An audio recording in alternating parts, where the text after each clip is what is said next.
Hi folks, this is Karim Raouf from IT Visualizer channel. They will continue our lab, the Red Alert Labs, the video number 113. We have been discussing in the previous video the following. We have been working now for 24 videos on discussing how to protect yourself against cybersecurity attacks by implementing the documentation of the Center for Internet Security Organization, which is called CIS Critical Security Controls version 8. So to protect yourself against the cybersecurity attacks, you need to implement 18 safeguard controls or 18 points. We have discussed until now, I think maybe 15 points or 16 points, I don't remember. Today we will discuss, yes, point number, we have discussed 15 points. Today we will discuss point number 16. So to have a quick revision about the previous 15 points, I will just say them briefly. So let's have a look.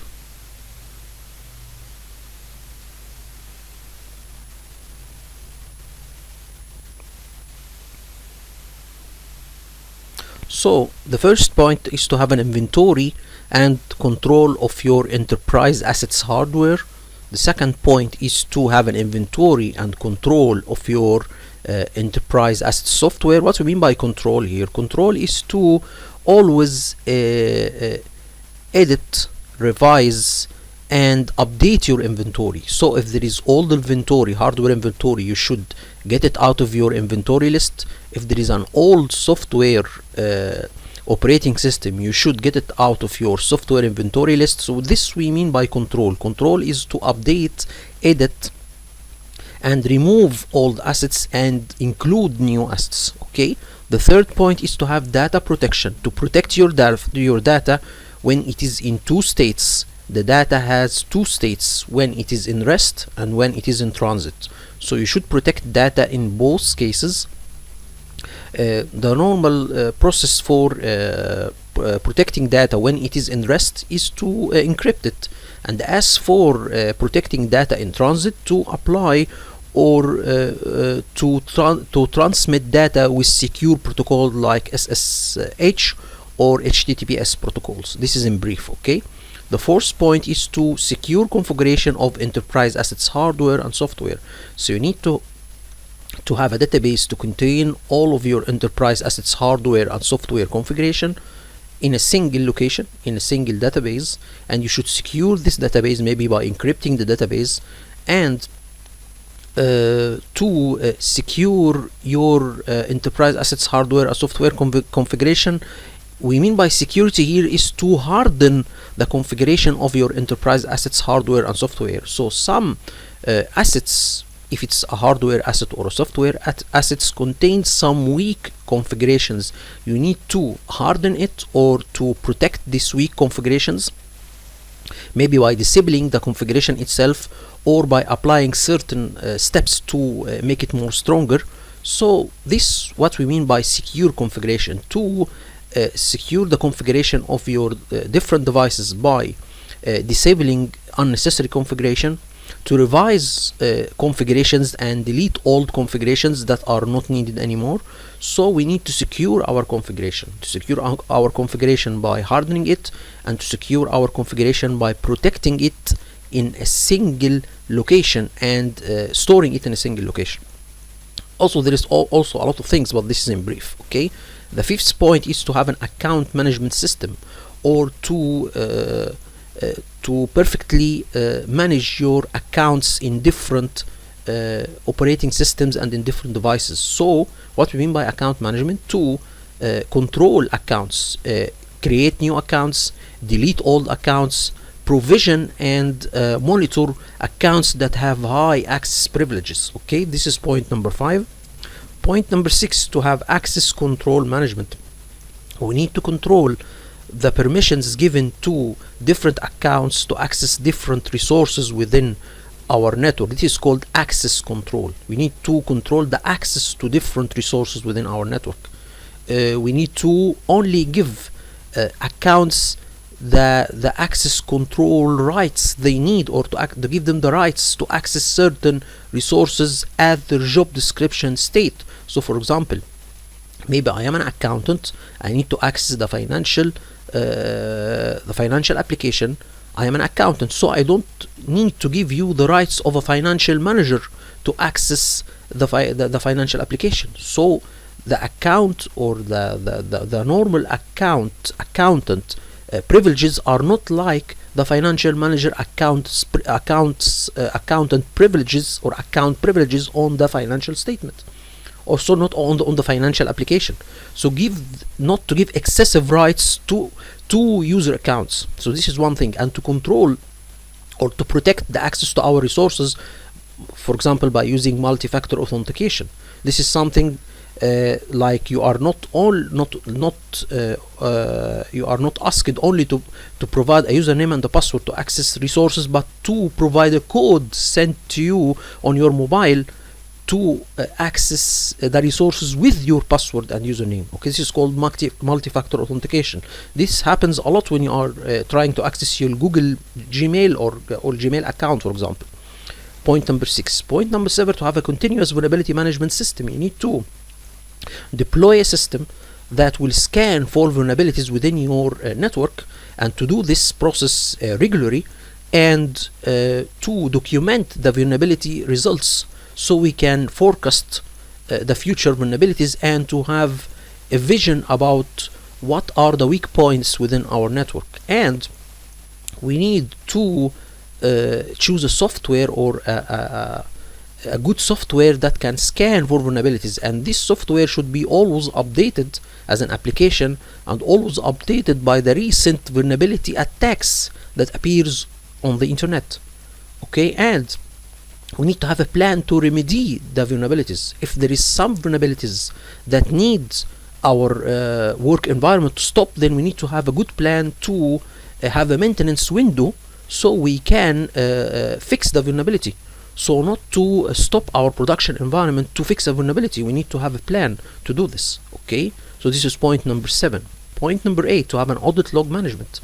One critical element in our network is the logs. So the logs are very important to troubleshoot problems, to investigate intrusion detection or intrusion issues, to investigate for example, maybe someone deleted a file by mistake. So these logs will help us to know who deleted the file. So we need to have a centralized location to save all of the logs from different devices in one location, so we can easily access these logs and to back up these logs. Okay, and to investigate these logs or to revise these logs regularly from all devices to discover maybe hidden intrusions, or to discover or troubleshoot problems. This is point number 8. Point number 9, to have an email and browser protection. We have said before that applications, the weakest applications are those who are facing the internet, because they have a probability to be hacked. So we need to protect these applications. One of these applications are the email application or the email server and the web browsers. Okay, those should be always protected. Okay, we need to focus on these applications, and we can protect them by applying different security recommendations from famous organizations like the Department of Defense of the United States and CIS, or Center for Internet Security Organization. The 10th point is to have a malware defense. We need to have a good malware defense to protect our end devices, and we need to have malware applications or software that use two methods, something called signature approach and behavioral approach to discover and fix viruses. Okay, signature approach, a database that contains all of the viruses and their fixes, and when the software detects one of these viruses and it is included in his database, then he begin processing and fixing and removing the virus. If it's not in its database, then it is using another method called behavioral based approach. What means that the antivirus or anti-malware monitor your normal operation on the PC and have or save this normal operation behavior, and there is an abnormal operation behavior, then it considers this abnormal behavior to be a virus, even though he doesn't recognize it or it is not in his signature database. Okay, so this is the behavioral approach and the BADES approach, and we need to centrally manage all of our antiviruses in our network from a central location, and update them also from a central location, and control them from a central location. Point number 11, to have a data recovery plan. We need to have a plan what we should do when our data is lost. We need to know where is the backups, how much time we can retrieve these backups, if these backups are tested, or we have restored these backups, and see if the backup media is not corrupted or something. So this is called data recovery plan, and it is a part of what is called disaster recovery plan, because this is also one important plan that should be in any organization. What will happen if a disaster happened? Maybe a flood, maybe some rain, or flood or rain, or electricity cut or something. This is called disaster recovery plan, and data recovery is a part of the disaster recovery plan. Point number 12, to have network infrastructure management. Network infrastructure consists of devices or network devices that will create a network. What are these devices? Switches, routers, firewalls. We need to have a centralized location to manage all of our network infrastructure devices. We need to secure the access to these devices. Okay, we need to save the logs of these devices so we can monitor these devices. So it's actually, you need to have a system to manage the network infrastructure devices, a system to update all of the operating systems on our network devices. I mean here by operating system, the firmware. Okay, so this is point number 12. Point number 13, network monitoring and defense. We need to have a system or a couple of systems to monitor the network traffic within our network, and to monitor the traffic originating from our network to the outside world. So this is done using three systems: intrusion detection system, intrusion prevention system, and security information event manager. Okay, these three systems will be responsible for monitoring our traffic within the network. Okay, the intrusion detection system should be installed, and intrusion prevention system should be installed on our hosts or our end devices, and the network intrusion system and the network intrusion prevention system should be installed on our firewall, which is by default. Most of firewalls have intrusion detection system or network intrusion detection system and network intrusion prevention system. So these are the two methods to monitor the traffic from end devices and from the network itself using the firewall, and to use a system or SIEM to monitor the logs from different devices, analyze them, and detect if there is any suspicious activity, and inform the administrator. So this is the network monitoring and defense system. Point number 14, security awareness and skills training. We need to have a plan to educate our users or workforce about security issues and how to protect themselves against social engineering attacks by hackers. They need to be aware what are the different hacking methods that are used and how they can protect themselves from this. We can make a training skill or security awareness training by sending regular emails to our users and to conduct security awareness training sessions. We have, or I have showed you a PDF that this is a complete training program that you can apply within your network. This is point number 14. Point number 15, to have service provider management. We need to have a good plan and a good documentation how we can deal with our service providers, because nowadays most of the networks or most of our resources are on the cloud, or it's not on premise, or not within our network, or some services are not provided by us but by third parties. So we need to have a good documentation and a good agreements between us and the service providers to protect the confidentiality of our data and the security of our network, because we can control our servers and our internal environment. But services provided with third party, this is outside our network and it is in another network. So the service providers should secure their networks and secure the transfer of data between our internal network and their networks. So we should have a service provider management system. Okay, the point today that we will talk about is application software security. Okay, so let's see a little bit of a brief. What is application security software or application software security? Manage the security lifecycle of in-house developed, hosted, or acquired software to prevent, detect, and remediate security weakness before they can impact the enterprise.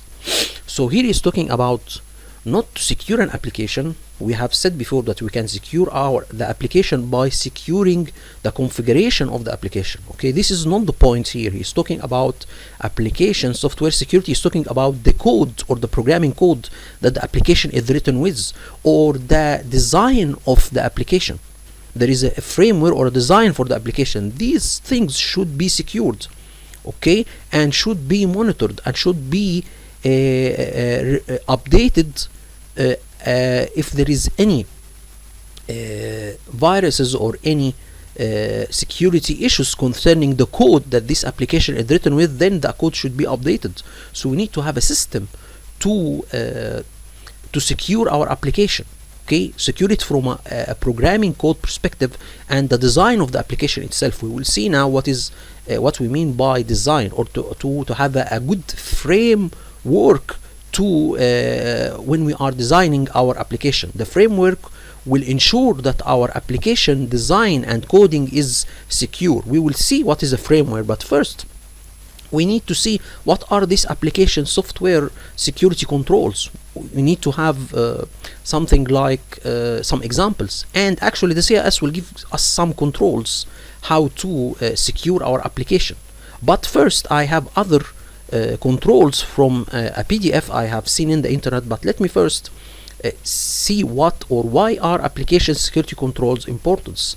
Applications make it simple for employees to access data and system resources. So this is the objective to make an application.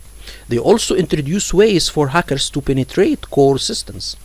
This creates a dilemma. Organizations need to ensure application security while minimizing disruption to internal processes and stakeholders. So security versus production, or security versus work. Okay, I need to have my work facilitated and not to stop my work on the cost of to be not secure, or to be very secure but to have a disruption, or to not to work efficiently because of the tough security. So we need to have a balance here. Okay, robust application controls add an additional layer of security, help with trig in the event of a breach, and give organization a fuller picture of the applications in their environment. So application security controls or application software security controls is some measures or some steps to be taken, okay, to secure the coding, the programming code of the application, and to have a design, or to have an application designed to be secure. Okay, we will see how we can make an application or design an application to be secure. Okay, first let me see, or let me tell you all what the CIS says about that. There is three type of companies that work or have or there's some situations, some companies, for example, some types of companies, for example, work with open source programs. So open source programs, this is not a self-made or an in-house made softwares. These are open source softwares that are on the internet. It is coded and written by volunteers and other personnel not within our environment. So we are using open source or a free software provided by third-party companies or third-party personnel. Okay, the enterprise, the first group, the enterprise largely relies on the shelf or open source software and packages with only the occasional additional of small applications or website coding. The enterprise is capable of applying basic operations and procedure best practices, and of managing the security of its vendor supplied software as a result of the following guidance of the CIS control. So here is saying if you are using this kind of software, then you need to apply the security measures or the application security controls provided by the CIS. So these controls can be applied to open source software. Okay, this can be applied to them. Okay, this is the first group of companies. The second group of companies relies on custom in-house or contractor developed web and or native code applications integrated with third-party components and run on premises or in the cloud. So you have here a custom in-house made software. Okay, so you have created this software, okay, and it's not provided by third party. Okay, so he's saying here the enterprise has development staff that applies software development best practices. So you are the one that is creating your own software, so your software development team should apply the CIS application security controls. So this is also applied to them. Okay, this is the second group. He say the enterprise is attentive to the quality and maintenance of third-party open source or commercial code on which it depends. So if you are using a custom software in additional to the open source software, then the CIS application security controls will apply to both of these situations, in custom software and third-party software. The third group, the enterprise makes a major investment in custom software that it requires to run its business and serve its customers. It may host software on its own infrastructure, in the cloud, or both, and may integrate a large range of third-party open source and commercial software components. Software vendors and enterprises that deliver service as a service, this is on the cloud, should consider development group 3 as the minimum set of requirements. So he say there is 3 types of companies. First, a company that rely heavily on open source software. Second type of companies rely on in-custom software and third-party software, maybe it's open or commercial.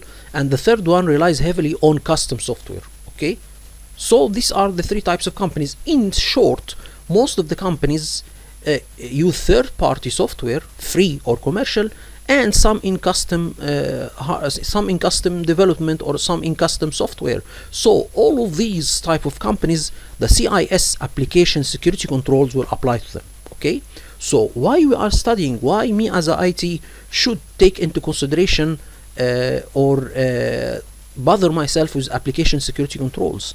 This is one thing we need to ask ourselves about.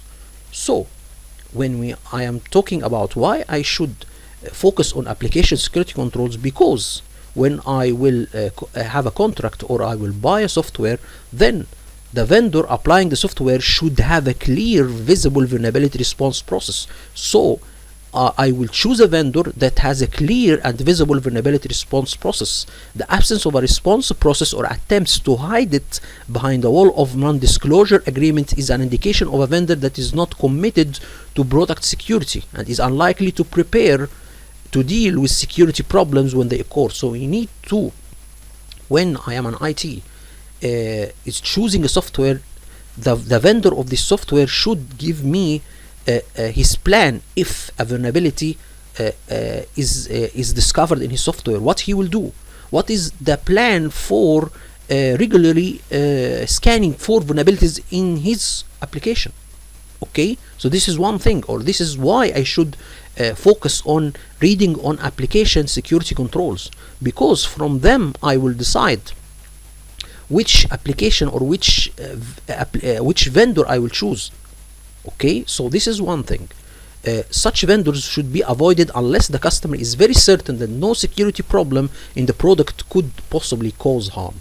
So this is why me as an IT are focusing on reading about application security controls, because through it I will choose my application.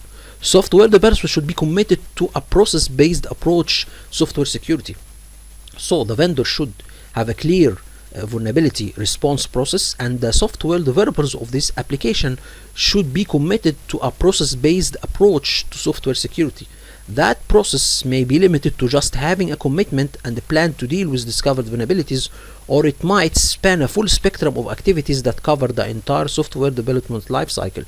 Generally speaking, customers should demand a more comprehensive process for higher value and higher sensitivity applications. So if you are buying a software that will deal with sensitive data within your environment, so the vendor of the application should have a clear vulnerability response process, and the developers should also give you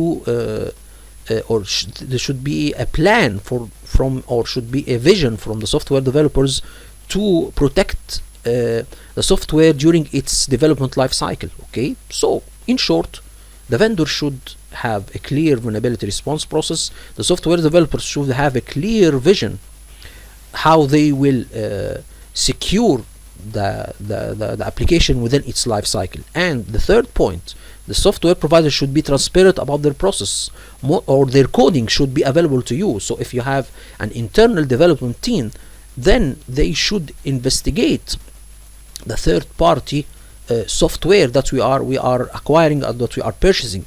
So software providers should be transparent about their process. Most mature software providers publish or provide documentation related to their secure development lifecycle. So the software developers should make or give us a plan about the framework that they have used to design the application, and from this framework I could judge, or I could say that this design or this application is secure.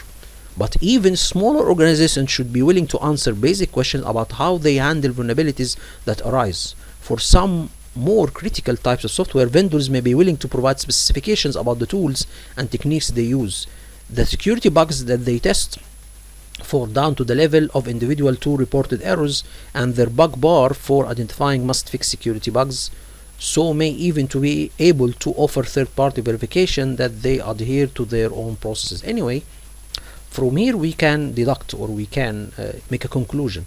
Me as an IT should focus on application security controls, because this will make me decide which application or third-party application I will choose or I will purchase. So if I have a third-party vendor that have a clear visible vulnerability response process, then I should buy this product. When I have a third-party application vendor that their developers have a clear or they have designed, the software developers have designed the application according to a famous framework or a secure framework, then I should buy this product. And I will include, or I will discuss what are the most famous frameworks that when the software developers use, they we could say that their software is secure. And we will say what is the framework. Let me also discuss what is the framework. So our buyer's perspective, understanding and managing the risk of acquired software. So I am the buyer, so there is a perspective for me, or why I should focus on application security controls. And actually, by the way, there is some controls provided by the CIS, and there's some controls also provided by the Department of Defense of the United States. So let me, before going further, let me show you all some recommendations, okay, from the Department of Defense. If I open the software or STIG viewer, let me show you all something here. So the Department of Defense stated that some software, this is called application security and development. Here's application security and development security technical implementation guide. So these are the steps or the controls that any application or software developers should follow, okay, if they are introducing some applications to the Department of Defense, or the Department of Defense will approve only applications that are running these controls. So for example, let me get only the very important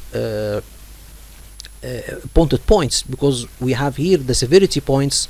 It is divided to 3 categories. Category 1 is the highest points or highest security points that an application should follow. Let me filter them, cat I, and then tell him add. Okay, let me first remove the filter. Let him keyword. I think here we will tame him by not the rule, cat 1. Okay, so then we remove this one. So this is the vulnerability. Let him or add the filter. So here we can see this is 32 points. Let's first of all, let me show you one of these points. First of all, he's saying that the application must enforce the limit of 3 consecutive invalid logins attempts by a user during a 15-minute period time. So he's saying that the application, if you have a user account, to access the application, then after 3 invalid login attempts, or only it should allow for 3 invalid login attempts within 15 minutes. So what if he have a forced login attempt? Then he will not be accessing the application. Okay, then this is something. Okay, he's saying by limiting the number of failed login attempts, the risk of unauthorized system access via user password guessing, otherwise known as brutal force, is reduced. Okay, so this is one of the things. This is the things that the Department of Defense say. Another recommendation, for example, the application must uniquely identify and authenticate organizational users for processes acting on behalf of the organization users. Okay, so this is some recommendations. Okay, this is from the Department of Defense. Let's see. I will go to the CIS controls, but before that there is another third organization that says some examples of application security controls. This is not for the CIS. There are numerous types of application security controls. Not all of these are the responsibility of the developers, and controls are different from programming techniques, but it is smart to be aware of the various approaches to control. So not all of these controls are redirected to software developers, but some of them are for the network administrators, for the system administrators. Okay, what are the application security controls? First of all, completeness check. There is some fields in that are inserted within an application. Okay, so the application should check all of the fields are filled. No missing fields are not filled. Okay, this is something. Validity checks. Okay, the data that are filled in the fields should be valid. So for example, maybe I am putting in the field of birthday, for example, I am putting a name, not a number. Validity checks. Identification. The application should identify the user, or to make a good classification, or to identify the user accessing the field. Let me show you something here before. Let me give you a little bit of a description about every one of these controls. So these are controls not for the CIS. This is for another organization, but let me show you the description of each one of them. What is this one? Let me show you all. What are these application security controls explained? So let me go there and show you all. Completeness check. He's saying that this certify that all entries in the data in a data input field are filled. Okay, this is one thing. Okay, validity checks ensure data meets predetermined criteria, so only validated data is entered or processed. So for example, maybe you are in the field of mobile cell phone, for example, you are not putting numbers, you are putting letters. So this will not should not be permitted by the application. Okay, identification. Accurate, unique identification of users allow organization to limit access to authorized users or user groups. So this is what we mean by identification. A classification.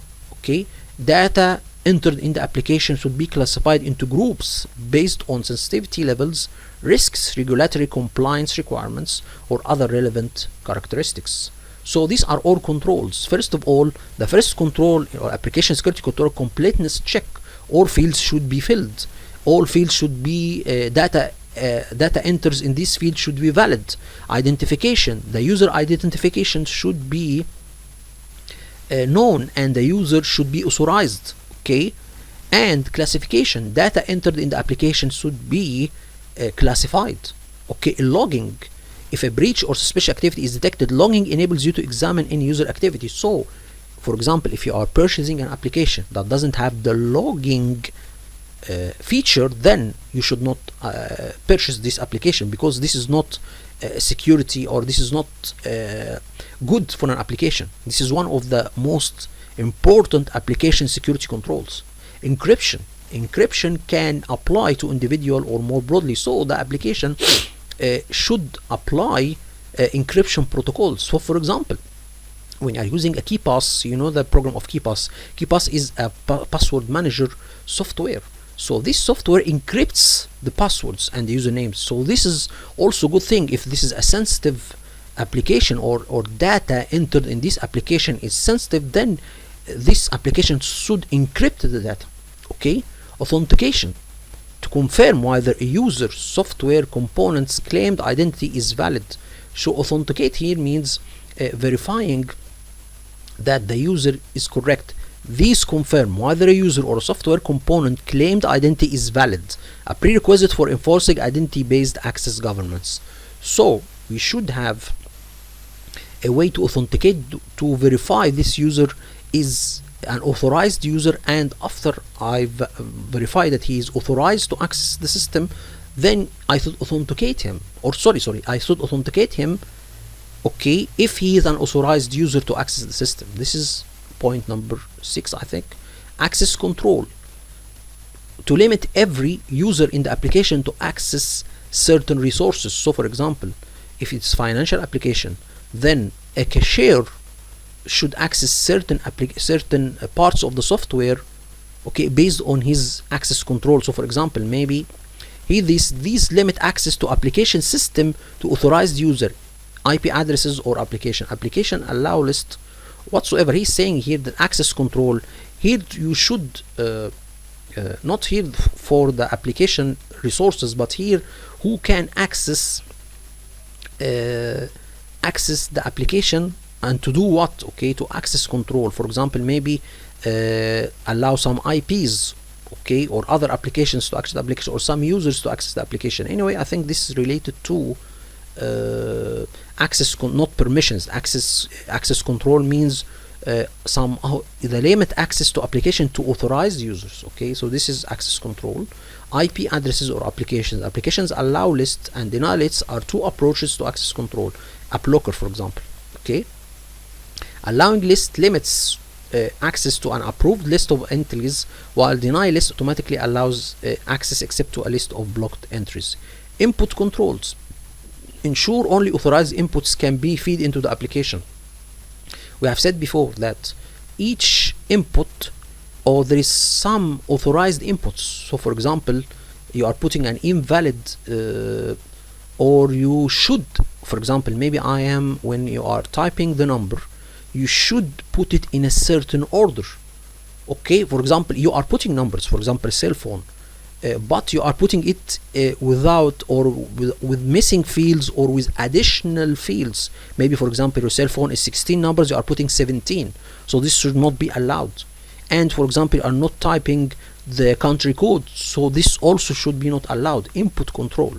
So again, let me give you a brief about the controls. Every application should have completeness check, validity checks, identification, classification, logging, encryption, authentication, access controls, input controls. So these are all controls that should be to have a secure application. This 1 2 3 4 5 6 7 8 controls should be applied to the application. Every application should have these 8 controls. Okay, so how we can have a plan for applying these controls? Okay, here what comes something called the framework. Okay, a framework is a structure that you can build software on. It serves as a foundation. So if you are not starting entirely from scratch, frameworks are typically associated with specific programming language and are suited to different types of tasks. So you need to apply application security controls. You need to have a plan to do this. Okay, so the framework is your plan. Okay, saying using frameworks save times and reduces risk of errors. You do not need to write everything from the ground up, so there are less chances of introducing errors. Plus, frameworks have already been tested, so there is less to worry about. Other advantages include more secure code. So here it comes why we use a framework. We use a framework because it will make our code more secure. It will make our testing and debugging more simpler, avoid duplicate codes, clean and easy adaptable code, or a code that can be easily adapted to changes, able to focus on writing code specific to the project, can be extended. So again, what we will do, we need to have some application security controls to secure our application. How this will be applied? This will applied using a framework. Okay, the framework is the design of the application. Okay, this design will include our application security controls, and some frameworks already included these controls. Okay, so maybe some frameworks doesn't include some of the application controls, the application security controls what we were talking about, but in general there are 3 famous frameworks that have security controls or application security controls built in them. So for example, what are these frameworks? Let me show you 3 famous security or frameworks for application security controls. For software developers, controls obviously revolve around secure coding practices. Okay, but organizations often lack frameworks to guide developers. A framework. Leading security organizations have published the frameworks for application controls. Many of the controls that are the shared responsibility of network administrators, security teams, or the entire organization, but some are specifically aimed at giving developers tools for security conscious development. So we will use a framework. Okay, this framework will help us to secure our application. Okay, and it will include application security controls. What are the 3 famous frameworks? CIS, critical security controls or framework. Okay, CIS is a forward-thinking non-profit organization that harness the power of a global IT community to safeguard public and private organizations against cyber attacks. So you can use the framework of CIS to secure your application. OWASP proactive controls. This is called the Open Web Application Security Project, is a non-profit foundation that works to improve the security of software. So this is a framework or controls or that you can use to secure your application or to design your application securely. So these are all controls. When you use, you will have a secure code for developing your software. Okay, so this works to improve the security of software through community-led open source software projects, hundreds of local chapters worldwide, tens of thousands of members, and leading educational and training conferences. The OSP Foundation is the source for developers and technologists to secure the web. Okay, so these are the frameworks, 2 very famous frameworks. And the last one is National Institute of Standards and Technology. It's something called the secure SSS, something called this is also a design or the developing design or a secure design for your application provided by the National Institute of Standard and Technology, NIST. The National Institute of Standards and Technology is an agency of the United States Department of Commerce whose mission is to promote American innovation and industrial competitiveness. NIST activities are organized into physical science laboratory programs and include non-scale science and technology engineering, information technology, neutron search, material measurement, and physical measurement.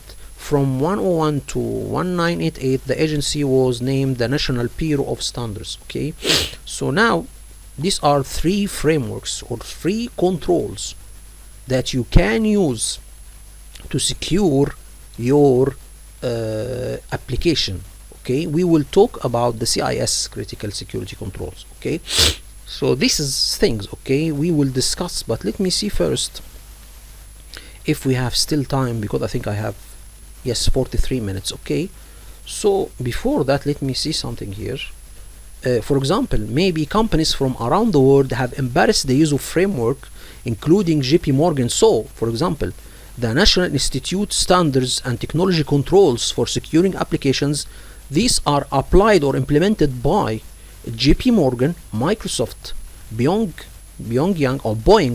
Intel, Bank of England, Nippon Telegraph and Telephone Corporation, and the Ontario Energy Board. So, to have a secure code, or when they are developing their applications, they use the National Institute of Standards and Technology framework or application design. Okay, so This I will think I will begin in the upcoming video. We'll begin discussing, okay, how we can, or what are the controls for the CIS to secure your application. Okay, but before that, let me show you something here. For this is Secure Software Development Frame. This is for the National Institution of Standards and Technology. So this is the standard, something called Secure Software Development Framework. So this is the framework for the National Institute of Standards and Technology. We will have a brief about it, but we will focus on CIS, critical security controls. Here is saying the white paper introduces a software development framework of fundamentals, sound and secure software development practices based on established secure software development practice documents. For the purpose of this white paper, the practices are organized into 4 groups. Prepare the organization, ensure that the organization people, processes, and technology are prepared to perform secure software development at the organizational level and in cases for each individual project. Protect, so prepare the organization, protect the software, protect all components of the software from tampering and unauthorized access. Produce well-structured software, produce well-secure software that has minimal security vulnerabilities in its release. Response to vulnerability.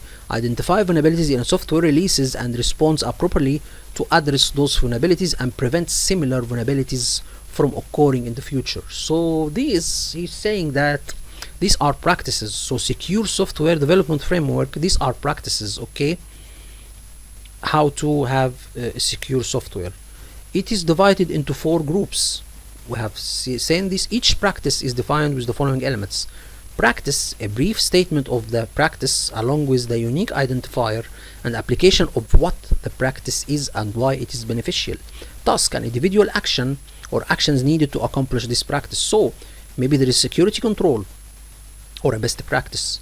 It will be assigned to which individual. Implementation task, an example of a type of tool, process, or either method that could be used to implement this practice, not intended to imply that any example or combination of examples is required or they are the stated examples or feasible options. So he's giving you the best security practice, who will be responsible for doing it, an example or the tool, example how you can do it by providing the tool. Reference, establish secure development practice document and its mapping to a particular task. Let's see one of these controls, application security control. For example, this is an example here. Practices, implement roles and responsibilities. Ensure that everyone inside and outside of organization involved in the software development life cycle is prepared to perform their security development framework related roles and responsibilities throughout the software development life cycle. So it's saying here there is some roles, okay, according to this framework for every one involved in developing the software. For example, create new roles and after responsibilities, create new roles and after responsibilities for existing roles to encompass all parts of the SSDF. We'll review the defined roles and responsibilities and update them as needed. So this is how you can do. This is one control, and he is stating the practices, the control, the task, okay, who is or who will do the task, implementation examples, reference. So for example, he's something called BSA, framework for secure software. So he is having a reference for taking this task. He is abstracting it from, for example, NIST CSF. This is something called framework for improving critical infrastructure cybersecurity version. So this is are all controls. Anyway, we will not go deep in this one. We will begin discussing the upcoming video, the controls for the CIS, how we can secure our application design. The upcoming video will begin discussing how to establish and maintain a secure application development process. So we will stop at this point. Hope this video is informative for you all, and thank you all for viewing. Thank you so much.